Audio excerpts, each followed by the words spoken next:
Hello, everyone. Thank you so much for joining me today. We're going to basically review what we have learned so far on Lewis structures. We're just going to recapitulate whatever we have learned so far, or basically harness, so that we're all going to be on the same page. Okay, so if you have any questions, feel free to raise your hand or ask your question. Unmute yourselves, please. All right. So, sorry, let me just change this to 305 class. And reduce this page, all right.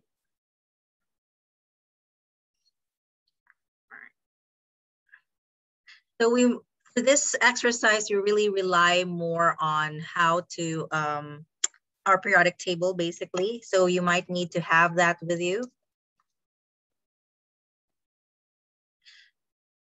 And as you know, we need to follow those rules in drawing the Lewis structures. Okay, so I hope you have watched the video on how to draw the Lewis structures, the one that I have a spiel on. I have several exercises. And if you have any questions on a particular molecule, feel free to give that to me. I will be more than happy to add that in this discussion as well. I'm just still adding a few more students in here. All right, seems like we're all in. Okay, now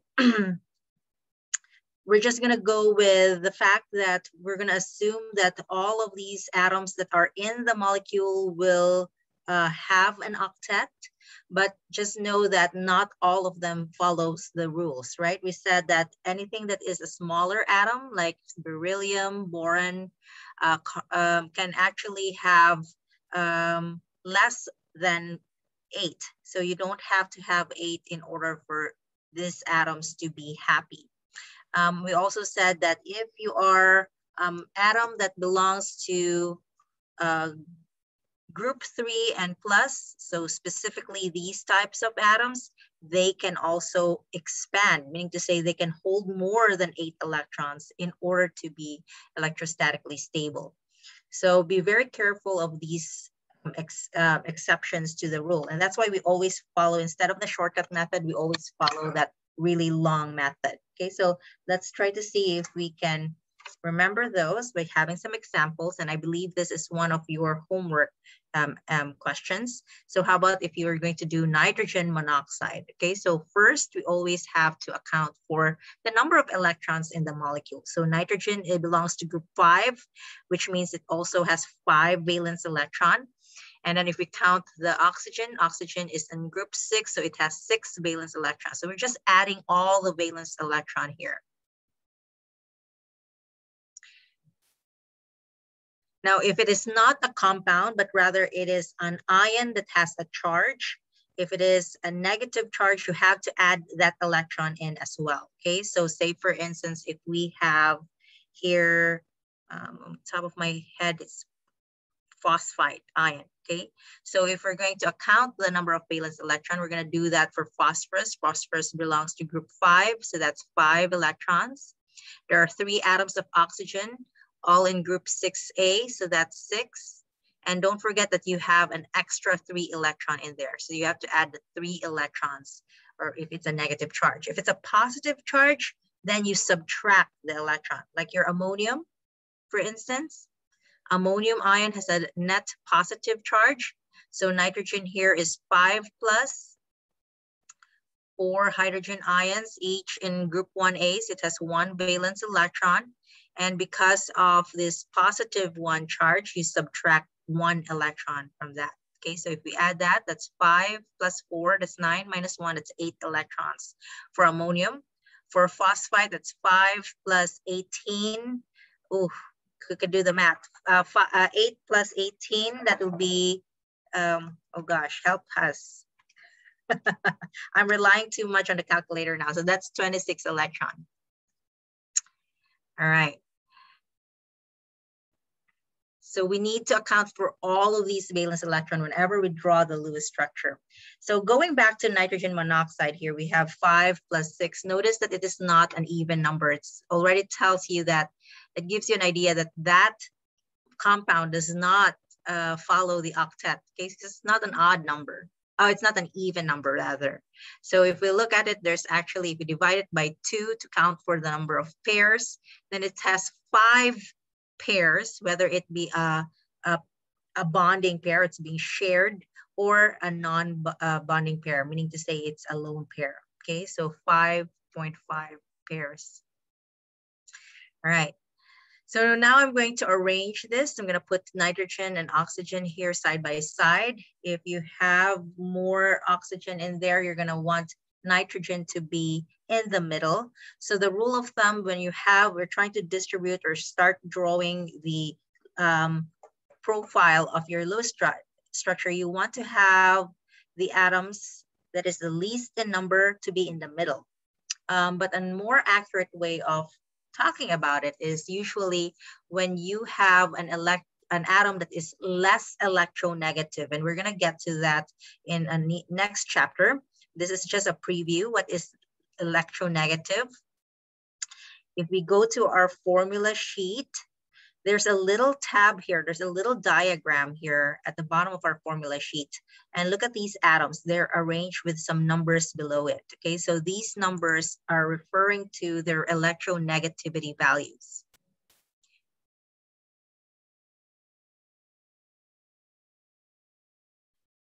These electronegativity values differ for each atom. And the higher that number is, so in this case, fluorine has the highest electronegativity value compared to the rest of the atom. It just means that it attracts those electrons closer to its orbit. So whenever it's sharing its electron, it tends to hoard those electrons closer to its orbit. So say, for instance, we're sharing a certain property. If you're dealing with this type of atom, like fluorine, it tends to keep those shared property more than you. Okay, so it's not always equal all the time. So say, for instance, we have a car, and their chances are there's always somebody that's using the car more often than not, right? So in this case, if you are sharing these electrons, fluorine tend to hoard or gravitate those electrons towards itself. And so it tends to make those other atoms that's sharing those electrons be deficient with their property. So we just call them electronegative, okay? So if you look at nitrogen and you compare that to your oxygen, nitrogen has a lesser electronegativity value. We always put the atom with a lesser electronegativity value in the center, okay? We're not gonna talk about that in detail, because this is reserved more for the higher chemistry, but just know that if ever you have two atoms and then you're going to decide which one you're going to put in the middle of your molecule, you're going to or in your Lewis structure, you're going to choose the one with the lesser electronegativity value. But for our purpose of discussion in this class, we're just going to look at the one that is the least amount. Okay, so for in this case, when we're looking at phosphide here, we're gonna put phosphorus in the middle of the structure. And here we have ammonium ion, we're gonna put nitrogen in the middle, and it's gonna be surrounded by the hydrogen atoms. Okay, that's all you need to know for now. Okay, so nitrogen and oxygen, we don't have that issue. So we're just gonna put it side by side, and let's start to arrange and distribute these electrons, these 11 electrons that we have accounted for. We need to make sure that it's all accounted for and drawn in on our Lewis structure. So first is to connect it by a single bond, okay? Connect by a single bond. And then complete the octet of the terminal atoms.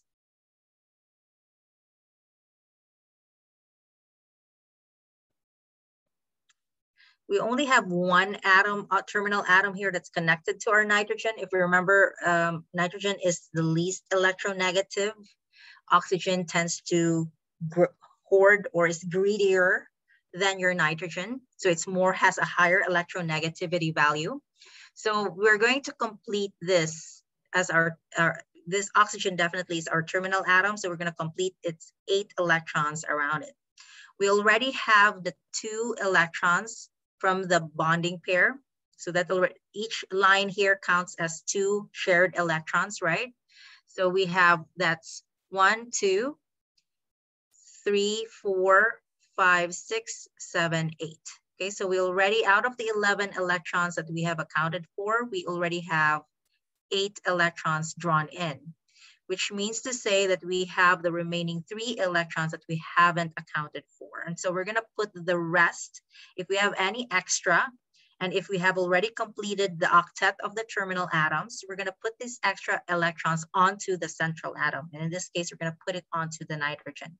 So that's 1, 2, 3. It doesn't matter where you're going to put it, but it's really highly recommended to put it as pairs first. And then if there's any extra, just put that dot there on the side. Okay, so this is now the Lewis structure of your nitrogen monoxide. If we look at around the oxygen, it already has 8 electrons, so, or 4 pairs, 1, 2, 3, 4. And if we look around your nitrogen does not have 8. So that's 1, 2, 3, 4, only 5. And that's okay because nitrogen is one of the small atoms. It's in the second group. We did say that usually for those elements that is on the second row, it's possible for them to not follow the octet rule. Okay, or starting from nitrogen. Okay, and then carbon, boron, beryllium. Okay, so that's Lewis. As long as you follow those rules, you count the valence electrons, you connect it by a single bond, you complete the octet of the terminal atoms, and then put the remaining, place the remaining electrons onto your central atom.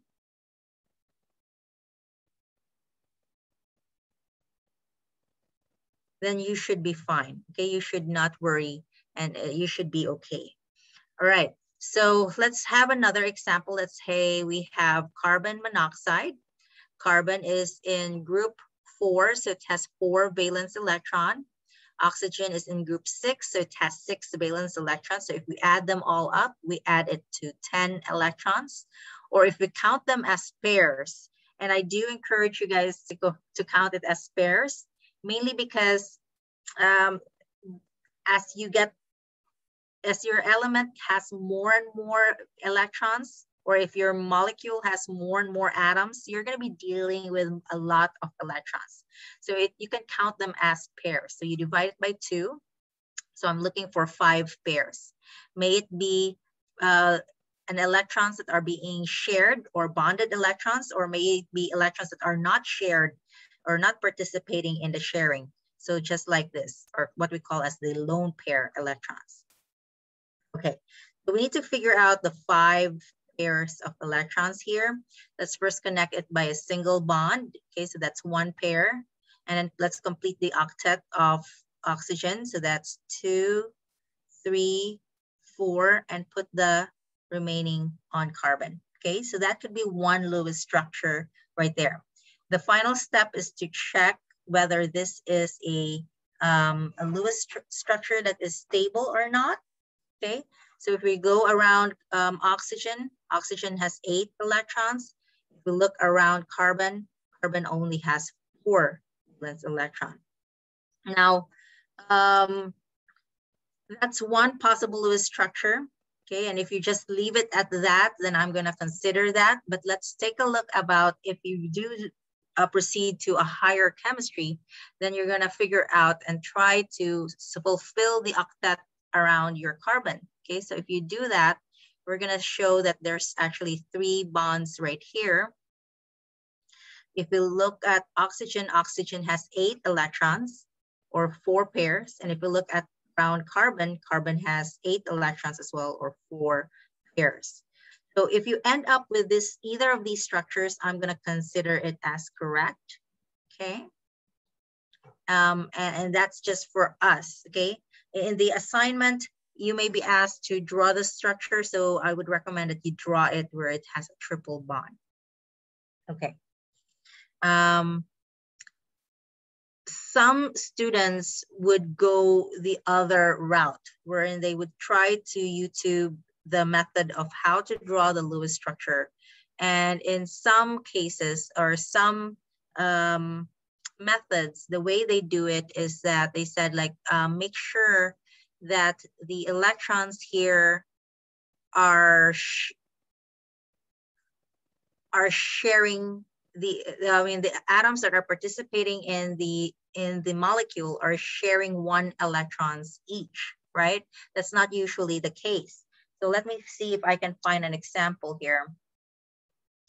So let's see this molecule, H2S, okay? Let me do the long method, and then let me show you some other techniques that some instructors would do it, okay? Or in some YouTube would show you how to do it, okay? So if we do it the long method, we account for all the valence electrons. Hydrogen is in group 1, so there's 1 valence electron. Sulfur is like oxygen, it belongs to group 6, so it has 6 valence electrons. So if you add them all up, you'd add up to 8 electrons, right? So now you're gonna find how to draw this structure. So you're gonna put hydrogen, and then you put sulfur in the middle, because sulfur is only 1 atom, and we're going to try to sandwich it in between these 2 hydrogen atoms. Okay, so let me draw the electrons here. So when we're trying to do the method, where we're asked to do it, we said we connect it by a single bond, okay? So that's 2, 4, because each of these bonds represents 2 electrons that are being shared. So that's 4 electrons. So that means we have to account for the remaining 4 electrons here. Okay, now hydrogen is one of those exceptions to the rules. You cannot have, for hydrogen, you only need 2 electrons in order for it to be stable. And so if you look around each of these hydrogen atoms, they already have 2 electrons, right? So there's no use to add more electrons in these hydrogen atoms. Not like your oxygen, you have to fulfill 8 electrons around it. So hydrogen is one of those small atoms that only needs 2 electrons in order to be stable. So what do you do with these remaining 4 electrons is you're gonna try to fill it onto your central atom. So put it onto your sulfur. So that's 1, 2, 3, 4. And that's the Lewis structure of your hydrogen sulfide gas. If it's an acid, it will be hydrosulfuric acid. Okay. Now, what happens if you do it in other methods? Some would instruct you to draw out the valence electrons possessed by each of these atoms. Okay, so that's usually what they would say. So sulfur, because it belongs to group 6, so it will have technically 6 electrons spread around. Okay, so then they're gonna try to fulfill the octet, if possible, around these atoms. Okay, so then they would explain like, okay, so sulfur will share 1 electron to each of the hydrogen, and then hydrogen will also extend its arm and then share its only electron to sulfur.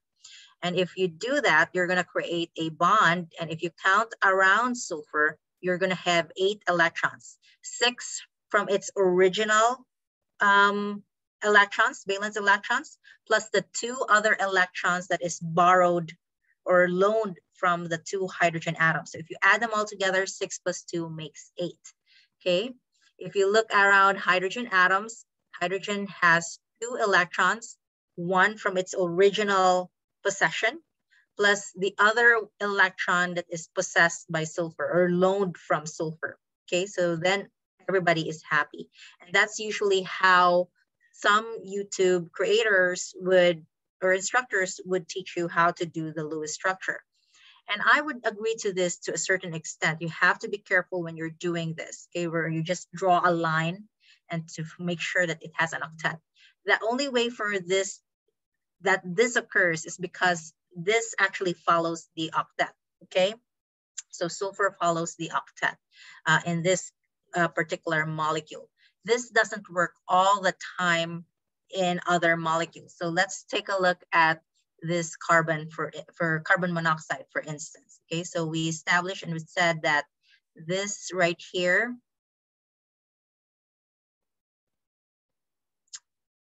let me take a look at this carbon monoxide. Okay, so we said that carbon is in group 4 and oxygen is in group 6. Okay, so let's try to account for oxygen first. Okay, so I'm gonna draw the dots possessed by oxygen in red dots. So we said that oxygen is in group 6, so it has 6 valence electrons. That's 1, 2, 3, 4, 5, 6. Okay, and we said that carbon belongs to group 4, so it has 4 valence electrons. So that's 1, 2, 3, 4. Okay, notice that if you look at carbon is only sharing 2 of its electrons to oxygen. Okay, and if we look at this last bond right here, or this bond on the topmost part, you can see that this actually is not exhibiting the usual sharing method. Okay, so let me backtrack that a little bit. If you look at hydrogen sulfide here, you can see that the bond that is shared between, or these electrons that are being shared by these 2 atoms, the electron is coming from one of each atom. Okay, so sulfur donates, hydrogen donates. Okay, so then they're sharing that property. The same thing holds true for this bond. Okay, so it's one of each of these electrons that are participating in the bonding is coming from one of each, from each atom. Okay, from the 2 different atoms. That's not the case for this third bond in your carbon monoxide. You can see here that these 2 electrons that are being shared between carbon and oxygen is coming from oxygen alone. Okay, we call this type of bonding, oops, where am I? We call this type of bonding a coordinate covalent bond.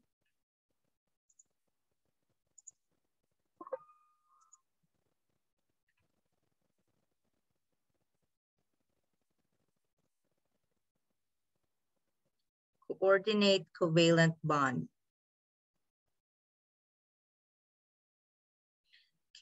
So if you're not really careful and you're just doing what was in the other instructors are saying, their shortcut method, wherein they said, okay, just draw the valence electron around this atom and then try to connect it and grab onto the other atoms so that you can make an octet, right?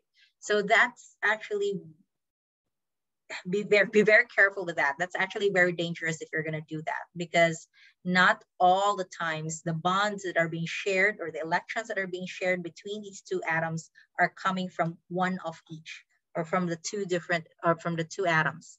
It's possible that these electrons that are being shared is actually coming from the same atom, just like your ammonium ion. Let's have the ammonium ion here. Okay, ammonium ion, you have nitrogen is in group 5, hydrogen is group 1. And then since we have a positive 1, that means we subtract 1 electron. So that's a total of 8 electrons. If we're going to draw the Lewis structure, we're going to put nitrogen in the middle, put hydrogen around it. As much as possible, try to distribute it equally. So then we're going to put a single bond around it. So each of the bond represents 2 electrons. So that's 2, 4, 6, 8. So that means we're done. Okay. As soon as we can put everything in there, all the electrons in there, then that's it. You're done. That is your structure. And because it's not a neutral compound, it has an overall charge of +1, you have to put it in close brackets. The same thing holds true if it's a negative charge. You have to tell everybody that this is not a compound, but rather an ion with an overall charge. So here you go. This is the overall charge of +1. Okay. So if we look at where the electrons are, so if we put a dot, a black dot to represent the hydrogen's electron, so that's it, right? So we have 1, 2, 3, 4, okay? And then if we look at nitrogen here, nitrogen has 5 electrons, so that's 1, 2, 3, 4. Where's the 5th one, right? Where's the 5th one?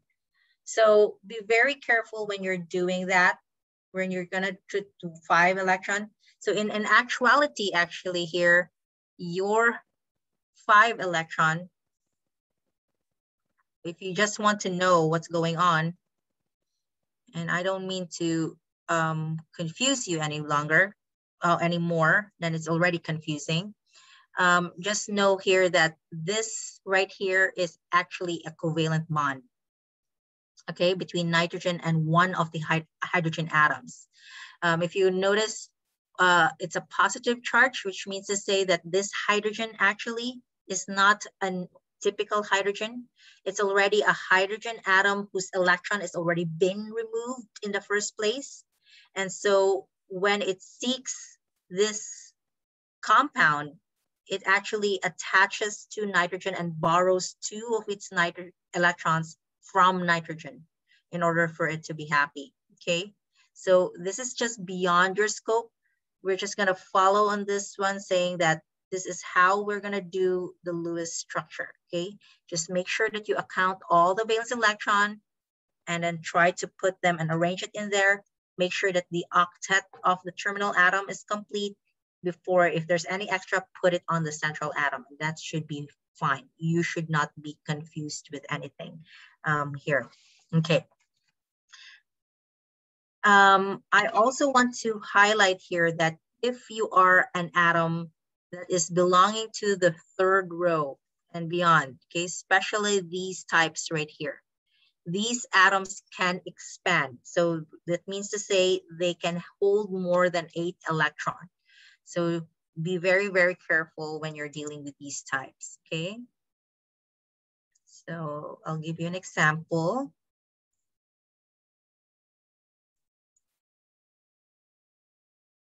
KRCl 5. So chromium, sorry, not chromium, chromium Cr. Krypton is a noble gas, and so it has an 8 valence electron. Chlorine is in group 7, so it has 7 valence electron, okay? So we have 8 plus 5 atoms of chlorine that belongs to group 7 because it's a halogen group. We have 35 plus 8 is a total of 43 electrons. Okay. So again, we're gonna put krypton in the middle. We're gonna surround it with 5 fluorine atoms. We're gonna connect it by a single bond, okay? Each of these bonds represents 2 electrons. So let me just divide it by 2 so that it's easier for us to count. So that's 21.5 because it's an odd number. So I'm counting it, instead of a number of electrons or individual electrons, I'm counting it as pairs. So each of these bonds represent a pair of electrons or 2 electrons. So that's 1, 2, 3, 4, 5. So minus 5, that will give us 16.5 pairs to account for. Okay, ready? So that's 1 lone pair, 2 lone pairs, 3, 4, 5, 6, 7, 8, 9, 10, 11, 12, 13, 14, 15 pairs. I still have to account for the remaining 1.5 pairs or 3 electrons. So I'm gonna put that in our central atom. So that's 1, 2, 3, okay? So that should be the Lewis structure of my krypton pentachloride, okay? Any questions so far, fellas? Does this make sense? Just account for it, attach a single bond, make sure that the terminal atoms is an octet, okay? That's the most important thing. The terminal atom has an octet, except when it's a hydrogen atom, then it has to be a duet or 2 electrons. And if you have any extra, just slap that into your central atom, and that should be it. Okay. Notice that not the krypton is an example. If you look at around each of these chlorine atoms, this chlorine atom has 8 electrons around it. So that's 1, 2, 3, 4, 5, 6, 7, 8. But if you look at around krypton, krypton has more than 8. That's 2, 4, 6, 8, 10, 13, 14, 15, 11, 12, 13 electrons around it. So that gives you an idea that krypton here can actually expand and can hold more than 8 electrons. Okay. I want to hear your thoughts. If you have any questions, feel free to raise a hand.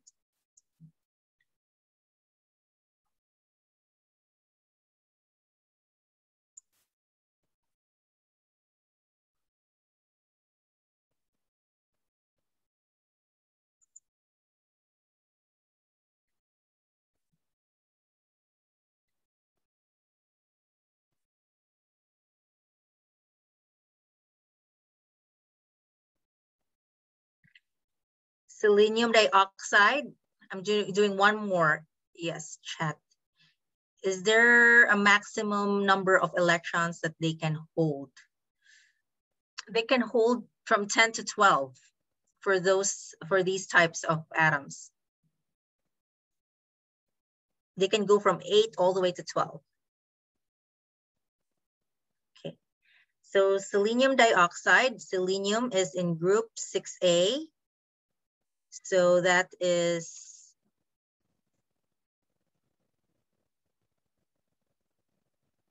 oxygen is also in group 6A. So they all will have 6 valence electron. Okay, so 6 from selenium, 6 from oxygen, a total of 18 electrons or 19 pairs of electron. So I'm going to start writing out and attaching it by a single bond. So that means I have to account for 17 pairs. So I'm going to first fulfill the octet of the around the terminal atom. So that's 1 pair, 2, 3 pairs, 4, 5, 6 pairs. So that means there's 11 pairs that is still yet to be accounted for. So am I doing, sorry, that's not right. 18 or 9 pairs, okay? So 9 minus 2, that's 7. 7 minus 6, that's 1 pair. So 1 pair of electron.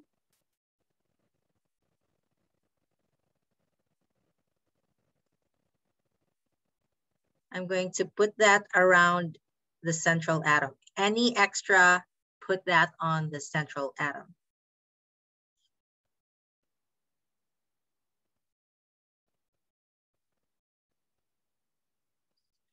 Okay, then we do the final check. Does everybody here happy? Do they have an octet? If we go around oxygen, it looks like they're happy. If we look around selenium, selenium only has 6. 1, 2, 3, 4, 5, 6. I can actually still maneuver, and instead of having a single bond, let me see if I can convert one of these electrons and make it a double bond. Okay, what I mean by that is I'm gonna grab this electron and I'm gonna try to share it with this one in order to create a bond, and this electron with this electron to create another bond. Can I do that? Okay, so if I do that, then that means that there's gonna be an extra bond here. So this is just another bond. Okay, 1, 2. Again, it doesn't matter where you put the dots in. Okay, 3, 4.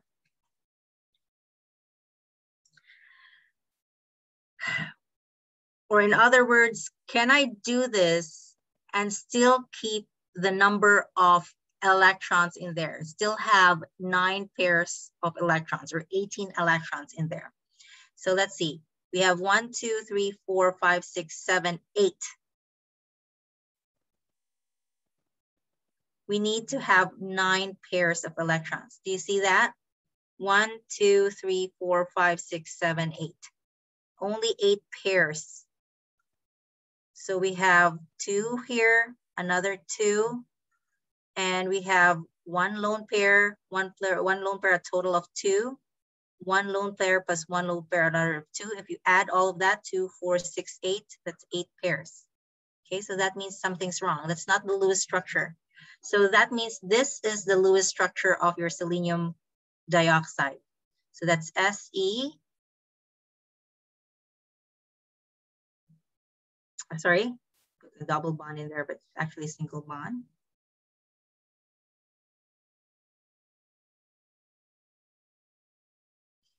Okay.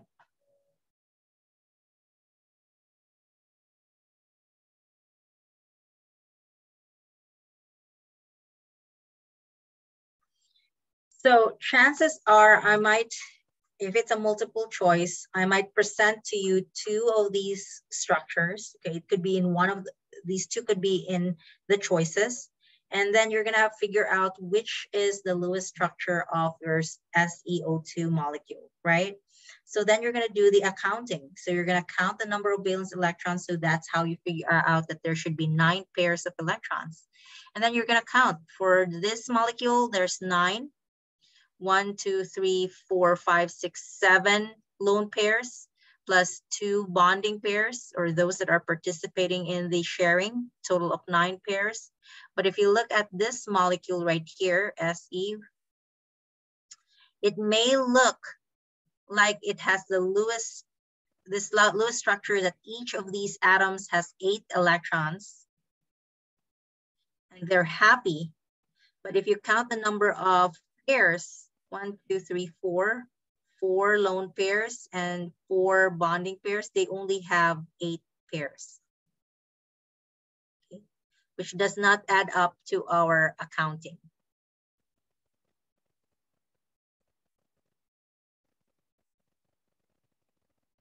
Okay, so this would be the structure and this would be our answer.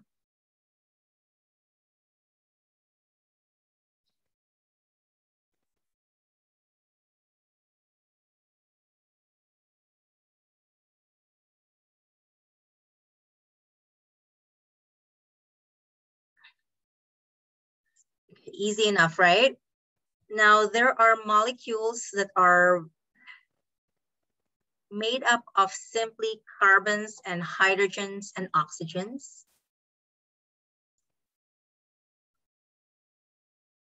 Or just simply carbons and hydrogens. Or there could be carbons, hydrogens, oxygens, and nitrogens, or even sometimes sulfur. If you look at the periodic table, there's a lot of metals in this periodic table, right? A lot of metals, a lot of ionic compounds can be created from this periodic table. You just mix and match those that are on the left, which are colored in blue, with those on the right side of which are the non-metals, and they become an ionic compound. But did you know that majority of the molecules in this world is only made up of carbons, hydrogens, and oxygens? So that's a different branch of chemistry called organic chemistry. And the mix and match, or how these atoms are arranged, will give you a different set of property, okay? So it has its own category, mainly because they can share and arrange in a different manner. So we have that shortcut method. If you have compounds that are dealing with just carbons, hydrogens, oxygens, and nitrogens, then that's an organic molecule. Then you're free to use the shortcut method, because most of these organic molecules follow the octet rule. And they would have, carbon would always have 4 bonds. Nitrogen will always have 3 bonds. and 1 lone pair. Okay, you have that. Oxygen has 2 bonds and 2 lone pair. And then hydrogen can have 1 bond. Halogens, fluorine, chlorine, bromine, and iodine, 1 bond and 3 lone pairs. Okay, so let me give you an example here. I'm going to give you a partial Lewis structure of this Lewis organic molecule, and you're going to have to complete it, okay? So we say we have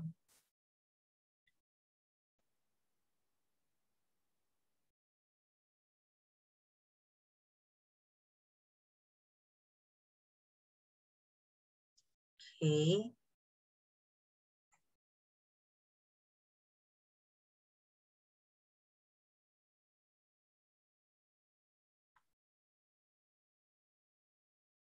All right, so say I'm going to show you all the atoms that are participating in this compound or in this molecule.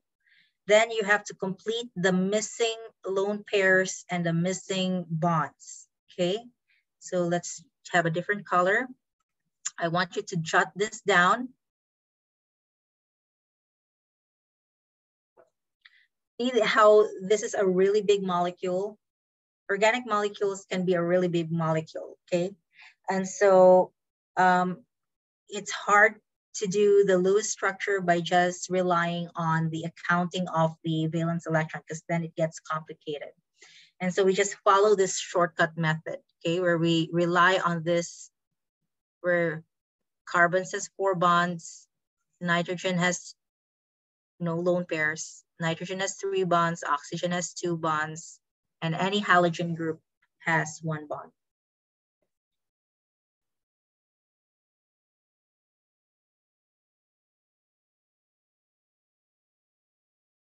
Okay, can someone help me fulfill and finish off this Lewis structure? This is a partial work.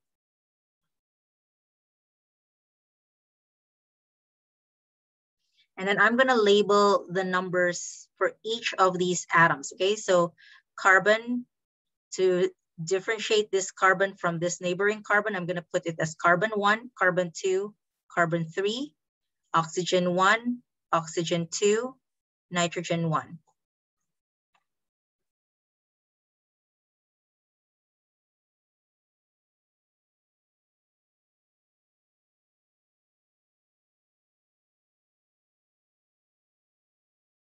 Feel free to start. Oh, please unmute yourself. Oxygen has 4 lone pairs. Which oxygen? Either one? Okay. Okay, Lupe said that oxygen has 4 lone pairs. Okay, so that's 1. So when you count the pairs, you count them as? Just the first one. Okay, so if you count the electrons in the lone pairs, you count this as 1 pair. Okay, so this has 2 lone pairs basically. So 2 pairs, okay. So that's good. Notice that this oxygen has only 1 bond, so it's missing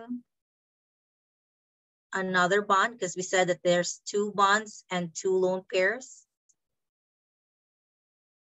Okay, so now this oxygen is happy, this oxygen is happy. So our oxygens are happy. If we look around nitrogen 1, what is missing? A lone pair. Correct, a lone pair. So we need to draw that in.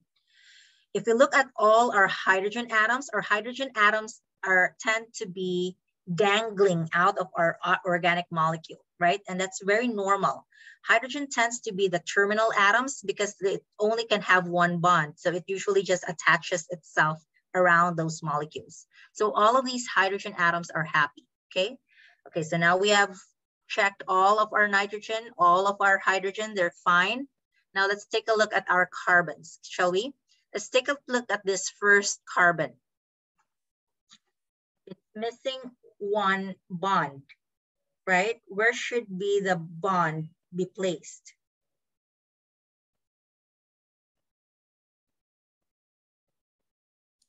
Is it between carbon 1 and carbon 2?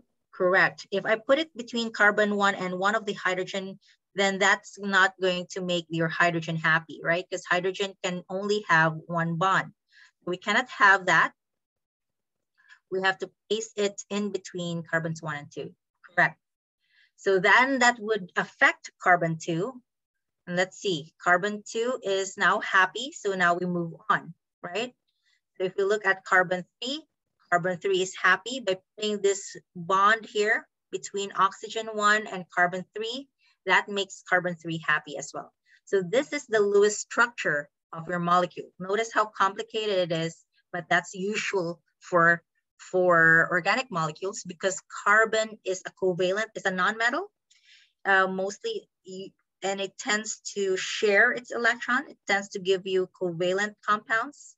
And because of that, the number of possibilities, it can link itself, it can share its electron to another carbon atom. And so it can make yourself a very complicated structure. Okay, so this is correct. And in our next week, we're going to talk about the shape of this entire molecule.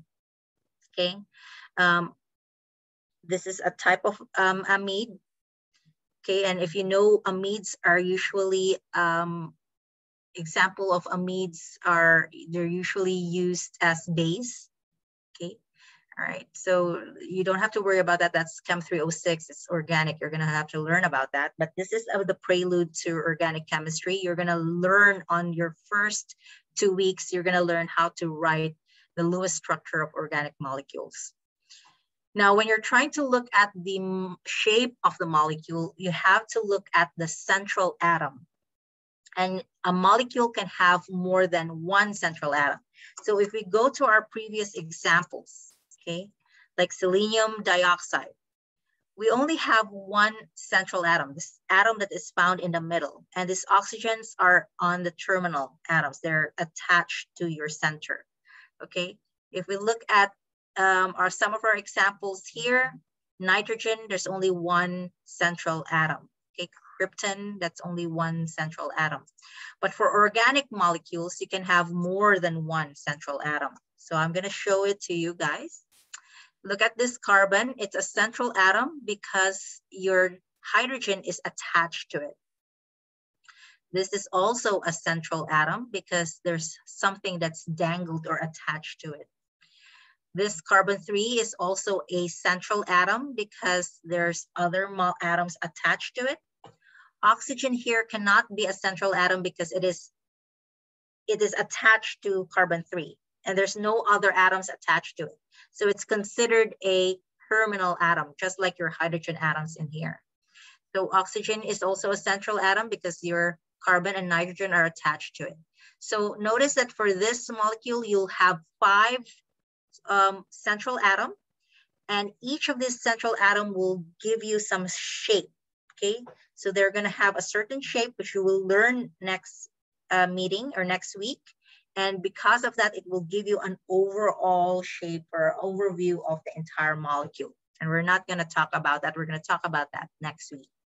Okay, but just letting you know now that there's 3 central atoms, while the rest of these unhighlighted atoms are called your terminal atoms. Central atom, just type that out.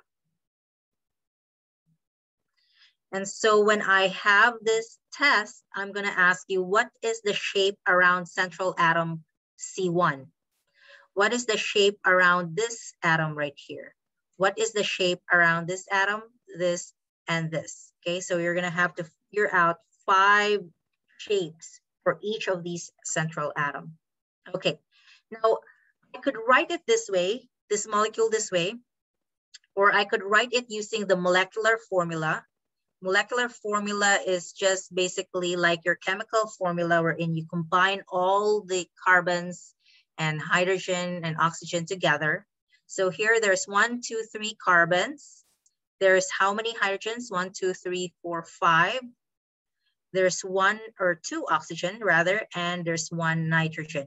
Okay, you don't have to write 1. on a single atom because it's already implied that there's one atom in there. So this is the chemical symbol for this type of molecule.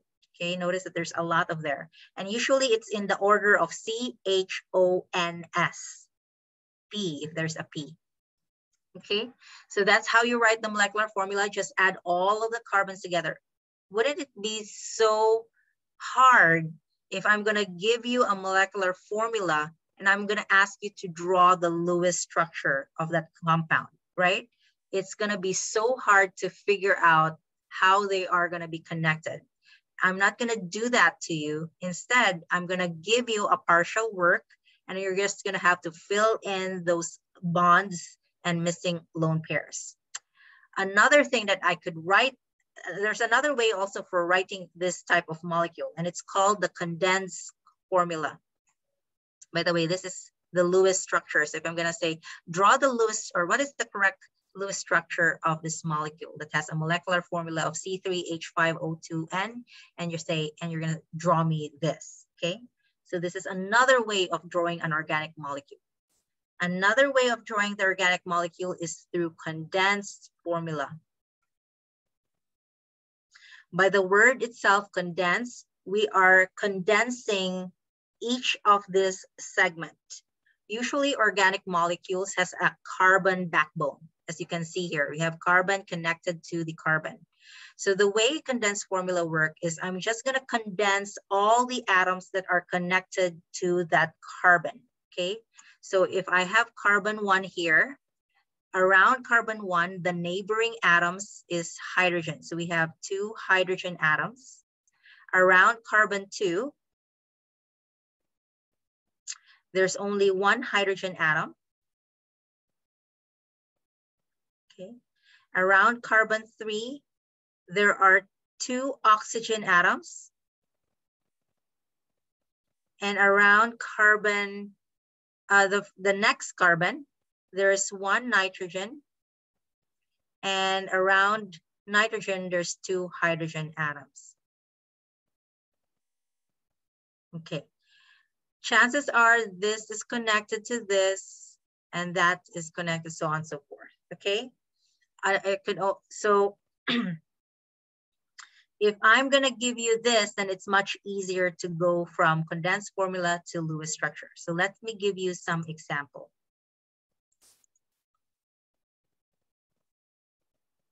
Draw the Lewis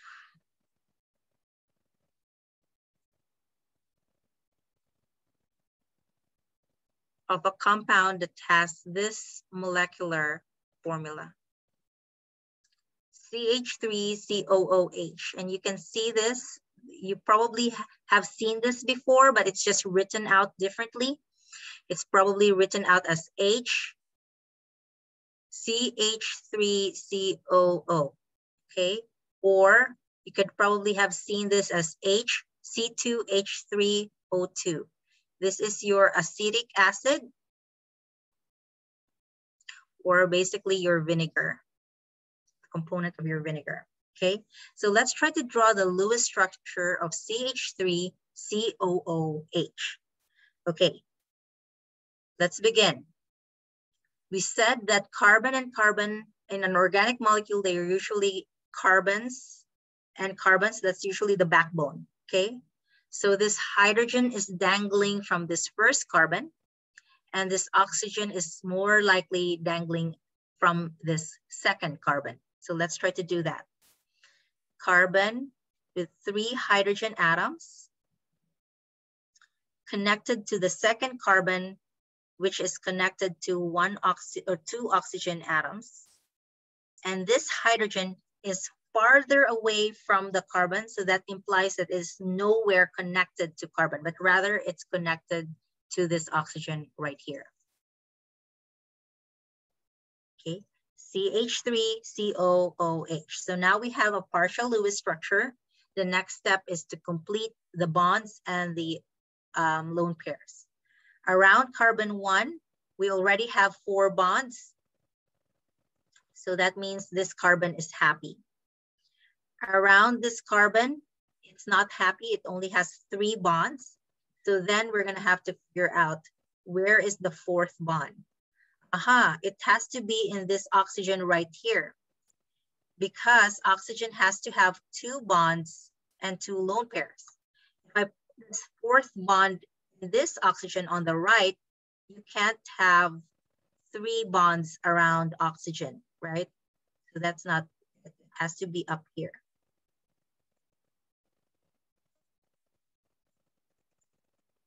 So I'm just redraw it so that.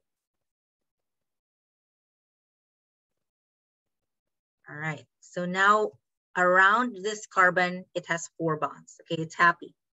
Let me take a look at this oxygen. It has 2 bonds, it's missing 2 lone pairs.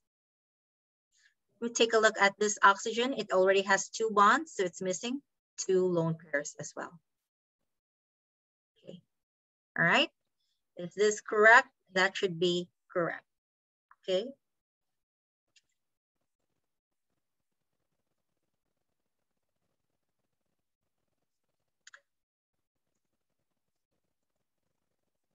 How many central atoms are there in this molecule?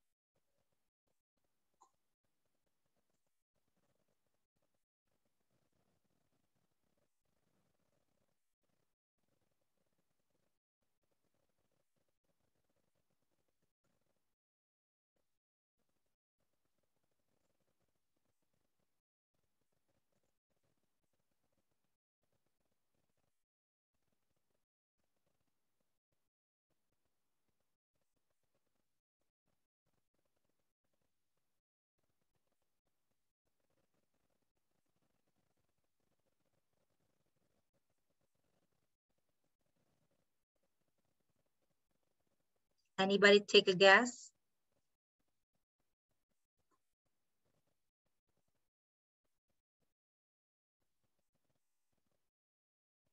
Three, very good. 3, very good, Hugo. 1, 2, 3, perfect, right? So in this exam, it's really more on testing a different part of your brain. It's really more on looking at the spatial, because then now from this 2D molecule, you're gonna have to look at this in a 3D point of view. And we're gonna get to that, like I said, next week, okay? Perfect, 3. You have 3. The rest of these atoms that are not, as long as there's nothing that's connected to the other atoms, then that's gonna be called terminal atoms. Okay, let's have a few more examples here. I'm gonna give you the condensed structure and you're gonna draw the Lewis structure.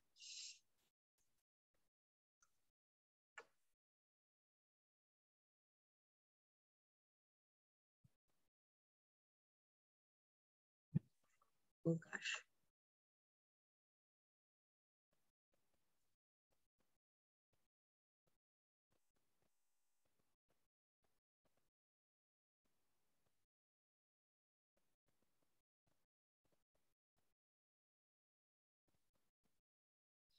Remember when you have a carbon, a hydrogen right next to the carbon, it tells you that that hydrogen is attached to that carbon prior.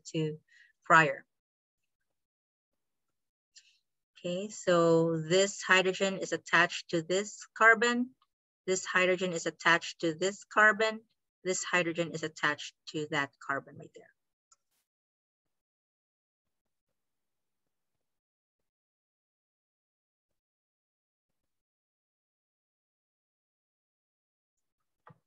So while you do that, I'm gonna start making some car structure.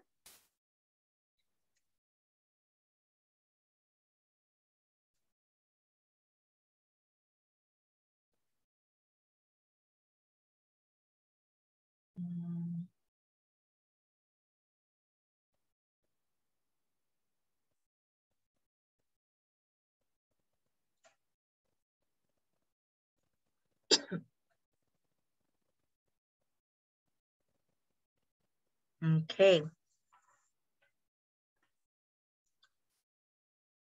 I'm going to do a partial thing here. I have carbon with 3 hydrogen atoms.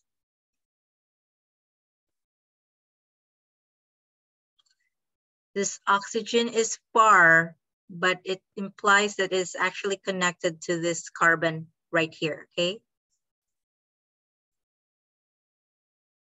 Okay. Then it's connected to this next carbon, the second carbon, which has 2 hydrogen atoms. And this carbon has 3 hydrogen atoms.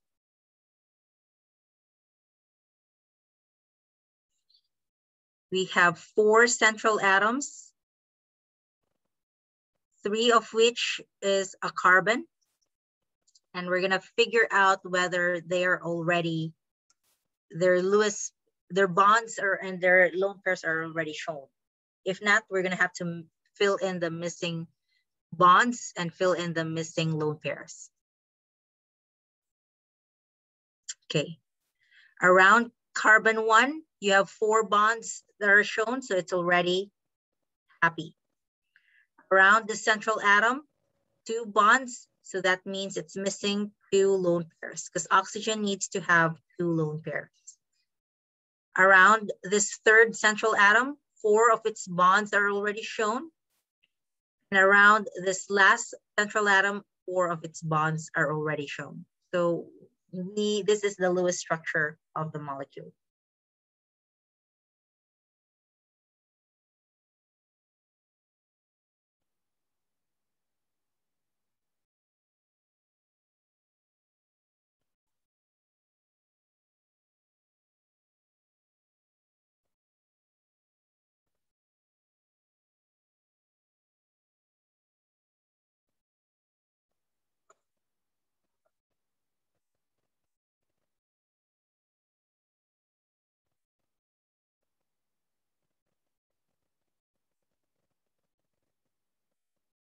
Draw the Lewis structure of this molecule and tell me how many bonds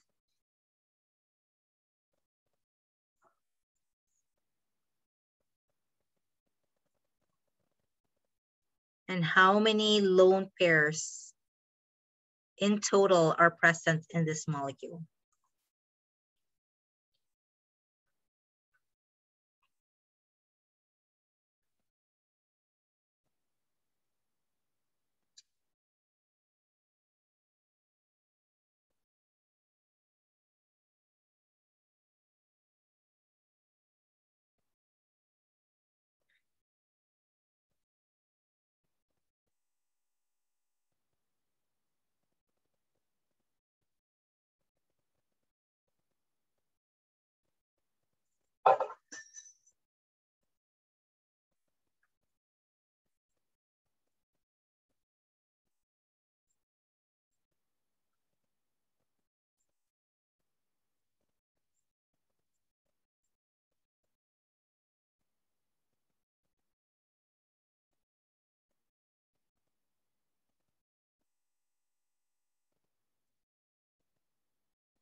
All right. Carbon has 3 hydrogen atoms directly attached to it. We have it connected to the second carbon that's connected to an oxygen that's connected to a carbon that has 3 hydrogen atoms.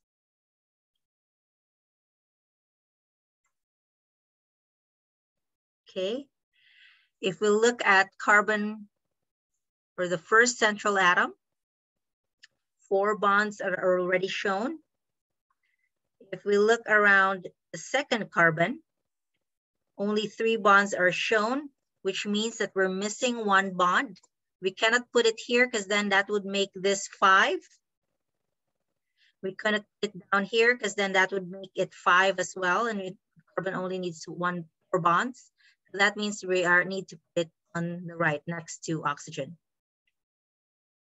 Because oxygen needs to have 2 bonds and 2 lone pairs, so it's missing 2 lone pairs right there.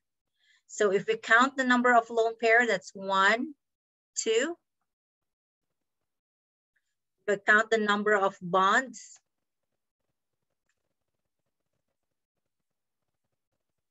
that's 1, 2, 3, 4. 5, 6, 7, 8, 9, 10 bonds.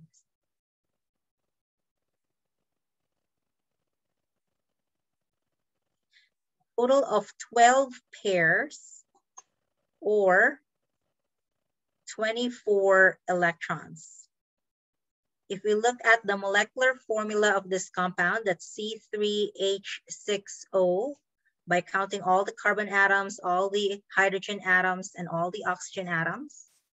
If we account all the valence electron, carbon is in group 4, hydrogen is in group 1, oxygen is in group 6, 6, 6, 12. If we all add up, that adds up to 24 electrons, all of which are accounted for. Okay, how many central atoms? We have 1, 2, 3 central atoms. This molecule, you actually are familiar with this. This is called isopropyl alcohol, or called the rubbing alcohol. Oh, sorry, this is not an alcohol. This is actually a ketone, one of your ketone bodies. Okay, so this is acetone. I'm sorry. So when you're fasting, your fats will basically become acetone. Okay.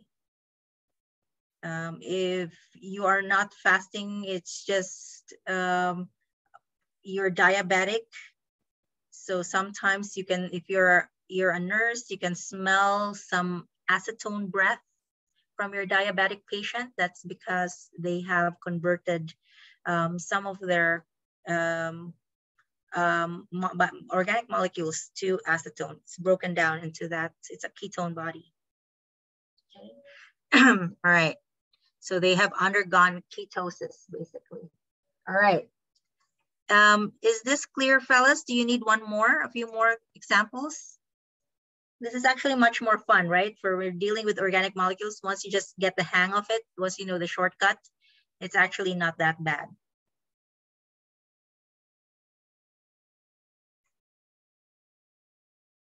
Okay.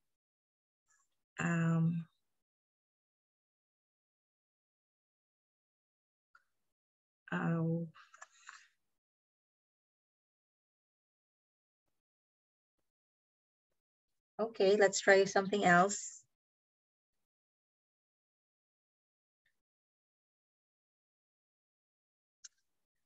Maybe I shouldn't draw it that way. Maybe I'll give you a partial.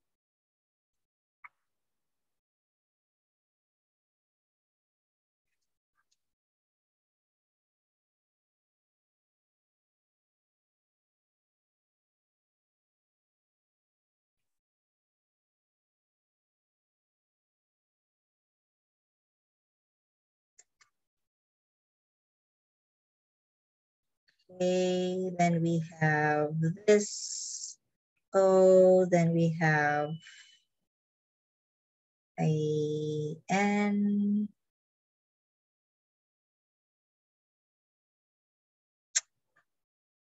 I'm gonna try to find something here. Oh, maybe I should draw it out first.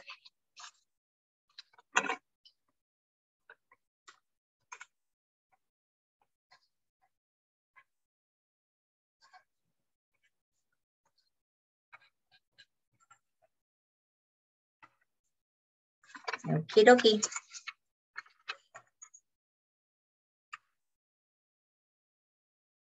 Okay, so find the missing bonds and lone pairs in this partial Lewis structure. So that means to say I've already put in all of the atoms involved. You don't have to add extra hydrogen. All the atoms are already shown, just need to put in the bonds and also the lone pairs. I'm gonna number the central atoms, that way you will direct me what is needed. I'm gonna number all of these atoms actually.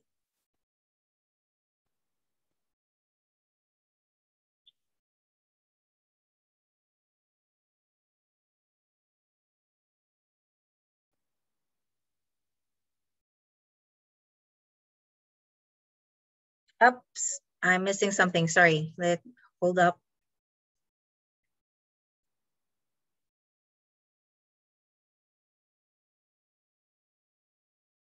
Perfect.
Okay. Have you figured it out already, fellas, or you need more time? Okay, maybe you have a few more minutes here.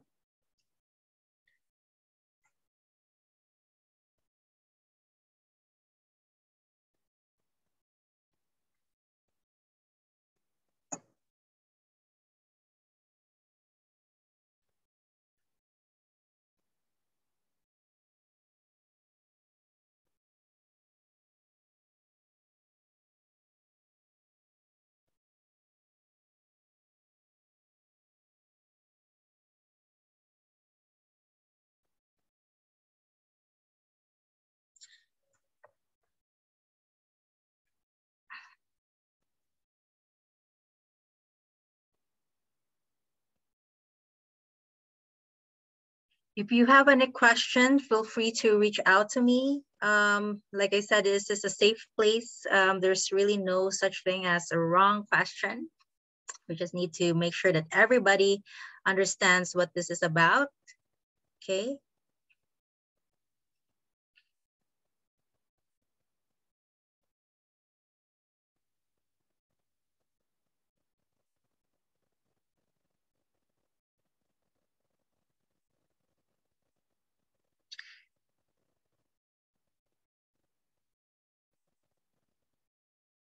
You could go from left to right, or you could go from right to left. It doesn't really matter.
All right.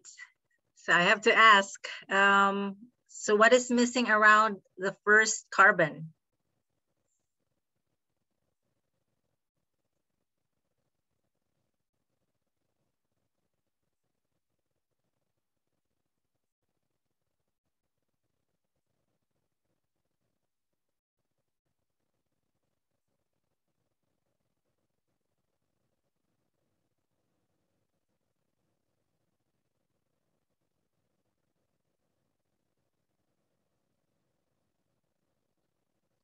Four electrons. Okay,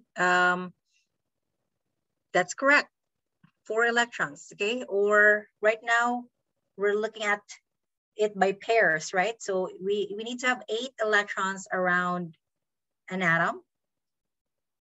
Or pretty much if you divide that by 2, we're looking at it by pairs, we're looking for 4 pairs, right?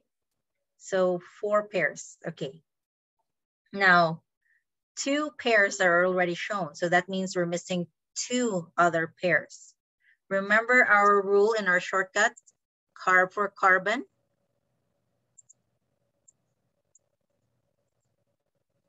Carbon needs to have 4 bonds. You cannot have those pairs of electrons. It cannot be a lone pair. These electrons has to be shared or must be participating in the sharing of electrons. It has to be in a bond, okay? So these electrons, all of these 8 electrons has to be a bonding electron. Okay, so 2 of the 2 bonds are already shown. That means it's missing 2 more bonds because carbon has to have 4 bonds, or basically 8 electrons. You could have carbon this way or written out this way, wherein it's reaching out to 4 different sources, or it could be have 3 sources, so it's only doubly bonded to one of the source and singly bonded to the other 2 sources.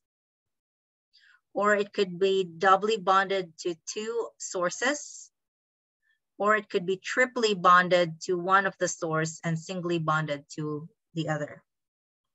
Okay, all right. So in this case, I cannot have 1 bond in here because hydrogen only needs to have 1 bond. Okay, hydrogen needs only to have 2 electrons around it. So that means the missing 2 pairs has to be in between carbon 2. Make sense? So that means that your carbon here is actually triply bonded to carbon 2.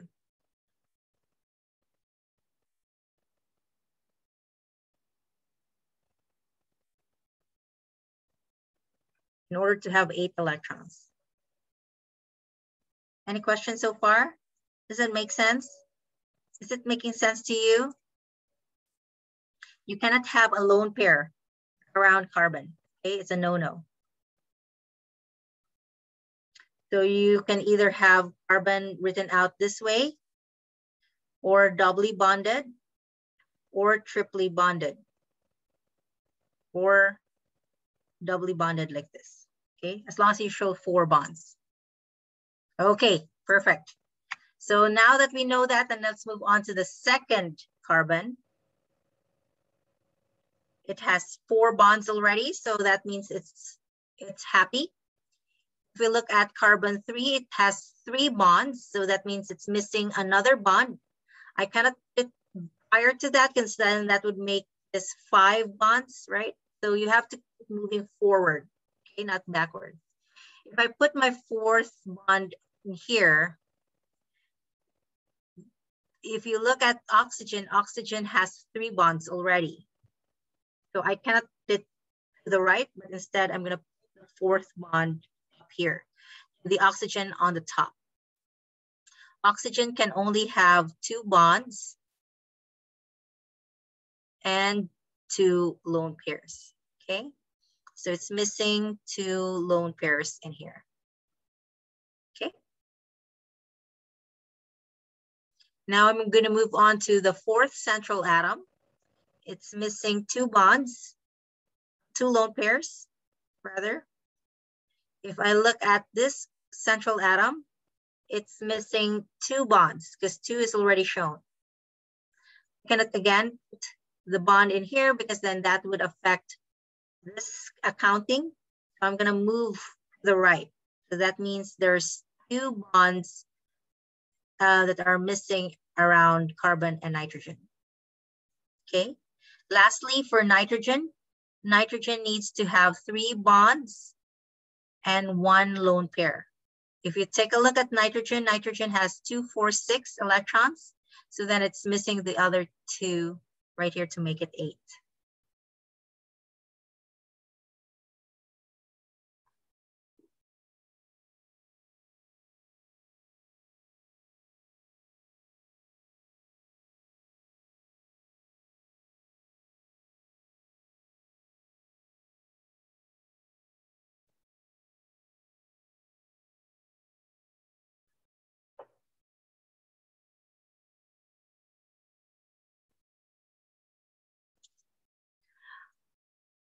Do we have a reaction thing here? I want to see if students can understood this whole thing, or they're having a hard time with this.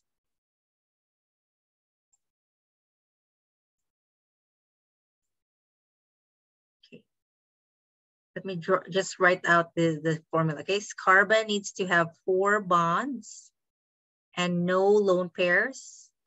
Oxygen needs to have, or nitrogen needs to have 3 bonds and 1 lone pair for a total of 4 pairs or 8 electrons. Oxygen is 2 bonds, 2 lone pairs. A halogen element like chlorine, bromine, and iodine needs to have 1 bond and 3 lone pairs. Total again of 4 pairs or 8 electrons. Hydrogen needs to have a duet or just a single bond or 2 electrons, okay? So here, I want you to draw or complete the Lewis structure of this organic molecule that has 6 carbon atoms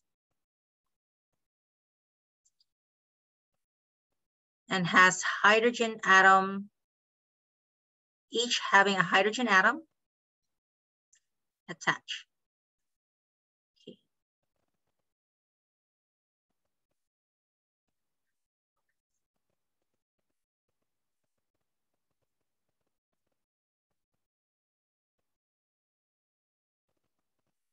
Don't be overwhelmed by the number of atoms in here because, like I said, organic molecules can be really big. Just focus on 1 carbon at a time. Okay, so if you want to start with 1, go ahead, start with 1 and do clockwise, or you could do counterclockwise. It doesn't matter.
Can anyone share their work?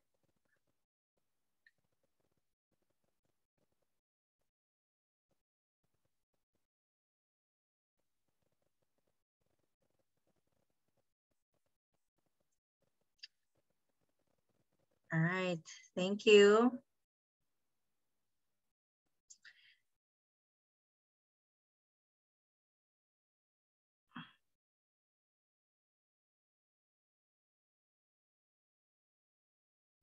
All right, carbon. What is missing around carbon 1?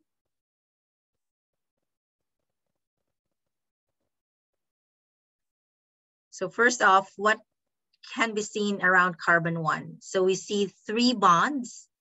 We said that carbon needs to have 4, so that means it's missing 1 bond. Where should we put it? Okay, we obviously cannot put it around hydrogen because hydrogen needs only 1 bond. Okay, so we can put it around carbon 2 or carbon 6. So let me just put it around carbon 2. If I do it in carbon 2, then that means all the 4 bonds are shown. So this carbon 1 is happy. If I look at carbon 2 is also happy because it has 4 bonds as well. 1, 2, 3, 4. Now, if we move on to carbon 3, now we have only 3 bonds. So that means it's missing another bond. I'm going to connect it to carbon 3. I don't want to do it in carbon 2 because if I do that, then that would affect the number of bonds on carbon 2. So again, we have to keep moving forward. So I'm going to put the 4th bond between carbon 3 and carbon 4. So then that's 4 bonds. Around carbon 4, there's 4 bonds as well. Carbon is doubly bonded to carbon 3, singly bonded to carbon 5, and singly bonded to carbon 4, a total of 4 bonds. If I look at carbon 5, around carbon 5, there's only 1. Sorry, did we say that? Yeah, around carbon 5, there's only 3 bonds. So it's missing another bond to carbon 6. And lastly, if you look at carbon 6, now it has 4 bonds as well. So every atom in this molecule is happy, and you can see that there's an alternating single bond, double bond in this backbone. So we call this benzene. This is commonly found in your sunscreen.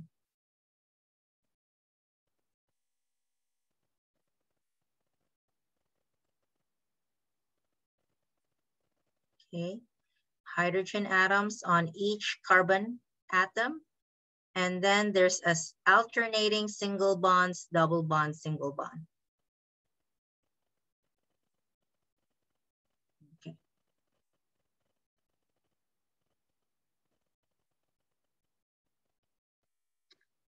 Let us review. So far, we have here our ionic compound.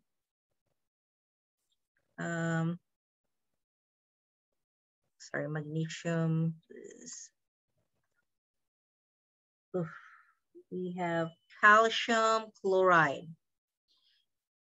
This is an ionic compound that contains a metal. So we have calcium atom belonging to group 2, chlorine atom belonging to group 7. So it has 7 valence electron.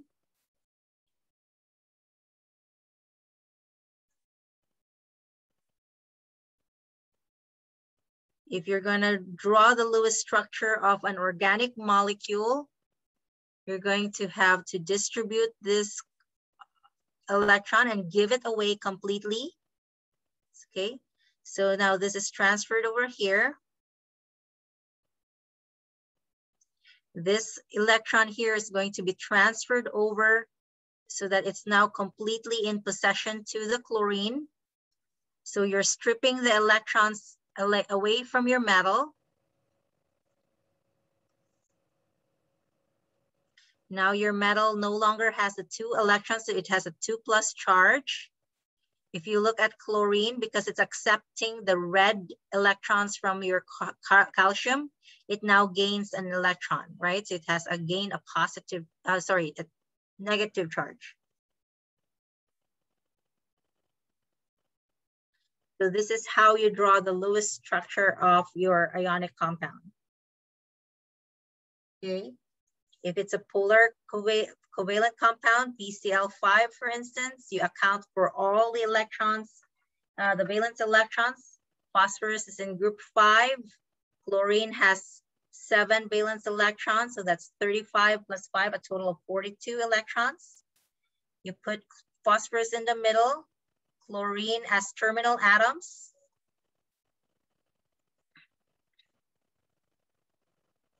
If you divide 42 by 2, then that means you're dealing with 21 pairs here. So that's 1, 2, 3, 4, 5. Complete the octet. So that's 6, 7, 8, 9, 10, 11, 12, 13, 14, 15, 16, 17, 18, 19, 20. And then your 21 would be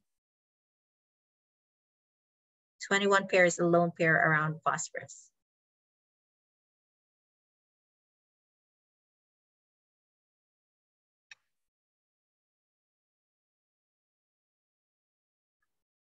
okay? Because phosphorus is one of those elements that can have more than 8 electrons around it.